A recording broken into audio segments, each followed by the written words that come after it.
వాళ్ళకు మేము ప్రభుత్వంలో బాధ్యతలు నెరవేర్తామని చెప్పి 352 కోట్ల 35 లక్షల రూపాయల బకాయిలు ఇచ్చి మా ప్రజాప్రభుత్వం మా మంత్రి కుమ్మర నాగేశ్వరరావు గారు మా ముఖ్యమంత్రి ఎదుగుల రేవంత్ రెడ్డి గారు చెప్పడం తప్పనిగా దాంతో పాటు మీరు ప్రజల బాధ్యతగా ఎప్పుడో ఎదురు చూస్తున్నా యాదకి వస్తే మాకు బాధలు తప్పుతాయి మా ఇతరులు ప్రజలు నెరవేర్తాయని చెప్పి మీరు ఆశించిన 50 కోట్ల రూపాయలతో దగ్గరలోనే మన వేములవాడలో స్థాపించిన వైరం కూడా మీ అందరూ తెలుసు. ఆ స్థాపించడమే కాదు ఇంచుమించు 2263 మెట్రిక్ టన్నుల యొక్క బట్టలు కూడా యాదలు కూడా మీకు ఇచ్చి ఇవాళ తెలంగాణ ఆడపడులకు అండగా ఉండాలి. తెలంగాణ ఆడపడులకు ఇందిరా మహిళా శక్తి కింద మేము ప్రతి ఆడపడులకు కూడా 2 చీరలు ఇవ్వాలన్న ఉద్దేశంతో మొదటి విడుదలలో ఒక చీరలో తర్వాత మరొక చీరలు ఇవ్వాలని చెప్పి మళ్ళీ ఒక సౌలభ్యంతో ఈ ప్రాంతంలోని చేనేత కార్మికుల ఆనుభవం అని చెప్పి బతుకమ్మ చీరలో నాణ్యత లేదు కాబట్టి తెలంగాణ ఆడపడుచులు ఆత్మ గౌరవంతో కార్యక్రమాలు కట్టుకునే చీరలు ఇవ్వాలని చెప్పి మా చేనేత రామయ్య గారు, మా కమిషనర్ గారు, మా మంత్రి వర్గంలో ఇక్కడ ఉన్న ఆది సీరన్న రేవంత్ రెడ్డి గారు, సీతక్క గారు అందరూ కూడా శ్రమించి ఒక చీరను డిజైన్ చేసి మీ అందరూ కూడా త్వరలోనే మనం ఇవ్వబోతున్నాం కదా.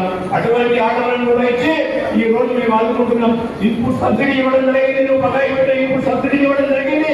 కానీ నిర్వాహకం ఏంటంటే ఇవాళ ఆ రోజు బతుకమ్మ చీరల పేరిట యాక్సెస్ అన్నింటినీ కూడా ఇవాళ మీరు ఎస్ఐగా మార్చి వాళ్ళకు చెప్పకుండానే అసలు పట్టగతలు పిట్టగతలు చెప్పి మభ్యపెట్టి ఆ రోజు 4 రూపాయలు సబ్సిడీ కోసం 2 రూపాయలు కట్టాల్సిన కరెంటును ఇవాళ 7 రూపాయల 70 పైసలకు మార్చిన వైనం నీకు కాదా నేను అంటుంది కదా. దాని భాగంగా ఇంచుమించు ఇలా నా సిరిసిల్ల ప్రాంతంలోని ఇలా ఆసాములు కానీ ఇలా స్టేట్ కానీ 39 కోట్ల రూపాయల బకాయి పెడితే దినదిన కావాలని పవర్ నడుస్తున్నది వాస్తవం కాదా నేను అంటున్నా.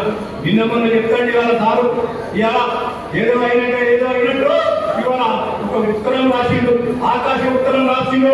ఎందుకంటే ఇవాళ ప్రభుత్వంలో కొంతమంది సవాలు చేసే గుణం అధికారులు వాళ్ళకు ఉన్నారు కాబట్టి మా ప్రభుత్వం ఒక్కొక్కటి కూడా నెరవేరుస్తుంటే ఇలా స్క్రిప్ట్ బదలం ద్వారా ఇలా వాళ్ళకి అరువులందరికీ కూడా చెప్పులిస్తున్నామని తెలిసి ఇలా సవాలు చేసే గుణాలను మందు పెట్టుకొని ఒక ఉత్తరాన్ని రాసింది. ఇలా బండి కొంచెం కుక్క రాసినట్టు ఇలా ఈ ప్రాంతానికి ప్రాతినిధ్యం వహిస్తున్న ఎమ్మెల్యేగా ఏ ఒక్కరోజైనా మీ సమస్యల పట్ల వచ్చిందా నేను అడుగుతున్నా. ఏ ఒక్కరోజైనా ఈ ఎలక్షన్ మాత్రం మాటలు చెప్తాడు. ఈ ప్రాంతంలో ఇల్లు కట్టుకుంటా, ఇక్కడనే ఇల్లు కట్టుకుంటా, మీ చర్మం కొలిచి మీ చెప్పులు కొట్టుకుంటానని ఆయన చర్మం చెప్పు కుడతాడు. ఇవాళ మీ చర్మాలు వచ్చి ఆయన చెప్పులు కట్టుకుంటున్న వైనం మీ అందరూ కూడా తెలుసు.